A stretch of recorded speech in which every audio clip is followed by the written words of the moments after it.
million people in a tiny, tiny space at the same time over a 5-day period. Absolutely, and it's been an extreme challenge for them. It's something that they've been hosting for 1,400 years.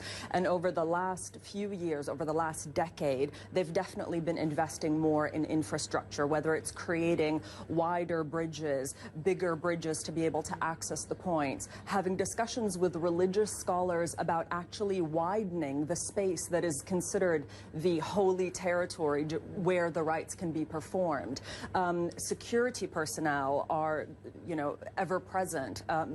Tens of thousands of medical people that have been trained, up to 1,000 security cameras covering almost literally every single spot at the Hajj. And as electronic devices become more prevalent, this year, for example, they've introduced the e-bracelet for the pilgrim, so that any pilgrim can immediately be scanned and they know who they are, where they're from, where they should be staying, and what kind of medical conditions they can have. So every year they seem to be learning from the previous year, but that many people in that small a space is just bound to be a challenge.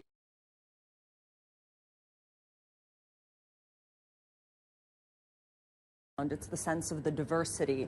There isn't a language that isn't being spoken. There's literally people from almost every country in the world, every ethnicity. And also what strikes you, and having been to Saudi Arabia, you'll relate to this, is usually men and women are quite segregated in public spaces.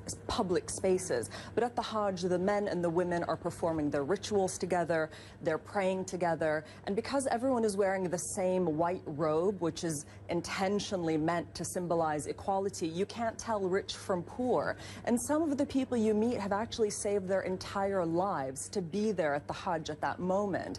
And so as journalists covering the Middle East, and this is something you definitely will be able to relate to, is we often meet people on some of the worst days of their lives, but this was a story where almost everyone you met, you were meeting on the happiest day of their life, and the tears were of tears of joy, especially today. Those pictures our viewers were just seeing from Mount Arafat, that is the spiritual climax. And